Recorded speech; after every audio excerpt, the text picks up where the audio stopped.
Hi, Anna. Welcome. Thank you. First, can you tell us a little bit about your firm? Sure. Sino-Century was created in 2005 by three partners. The first one is Chang.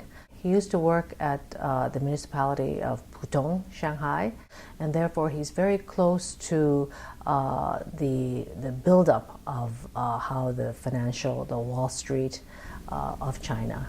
So with that grouping, we were able to launch the fund. This is a 2007 vintage private equity. It's a small, medium enterprise fund focused in three areas. The first is the financial information services, which is really the mainstay of our fund. About 50% of our assets is in that area. The second area is high-end manufacturing. It's more for energy efficient areas. And the third area is a sustainable environment.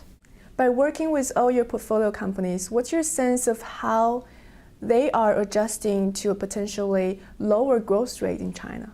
I think firstly in the last few years when there was a slowdown in the US and Europe, even though many of our companies are purely domestic, we do have a few that have subsidiaries overseas. There's a general slowdown. And as you well know, the small medium enterprise sector employ about 80% of the population, and they bring in 50 to 60% of the income, and they pay 50 to 60% of the taxes, and yet they've had very little funding from banks. So yes, the SME companies, which are the companies that we invested in, they've had a hard time.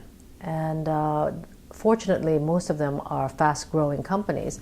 Looking forward, I think because they are SME and now that the reforms are trying to help these companies, I think we're going to start seeing some recovery. So I would say that the slowdown overall from the GDP standpoint, I don't think it's going to be affecting these companies. And overall, the fact that the government is going to be helping these companies will have a positive impact. One of your portfolio companies is WindInfo, a company that wants to be China's Bloomberg. Can you tell us a little bit about how did you make the investment? Initially, we invested about in US dollars, 12.7 million US dollars, and it was over 7%. However, about 2 years after our investment, CITIC PE came, and they bought a share at 3 times our valuation. And what we do is we really study the industry in totality. So in the case of WindInfo, we studied the financial information services industry and found that there are competitors in other provinces. So we knew the strengths and weaknesses of all the competitors, and we did a white paper.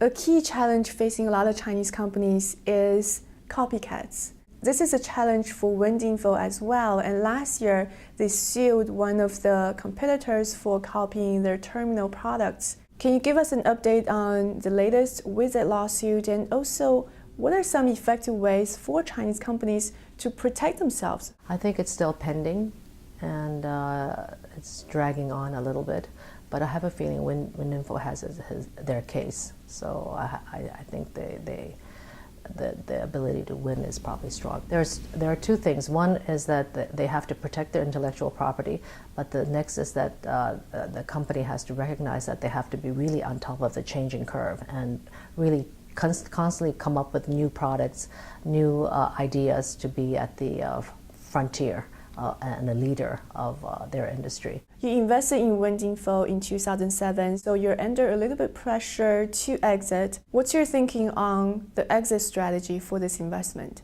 I think many of the private equity firms would prefer to IPO, but the IPO market is shut, and therefore they've had no choice but to consider possibly secondary market or strategic sale. The secondary market actually has not happened in a robust way that we thought it might happen. And I think as we begin to see the specifics and the details of this reform that have been announced, it may be that the IPO market may open a little sooner than we anticipated. Our main responsibility is to the shareholders to get the best return. And if we get adequate returns through strategic sales, we're happy to pursue that route. Okay. WindInfo is a popular company all around. Wow. Anna, thank you so much for your time. Thank you very much.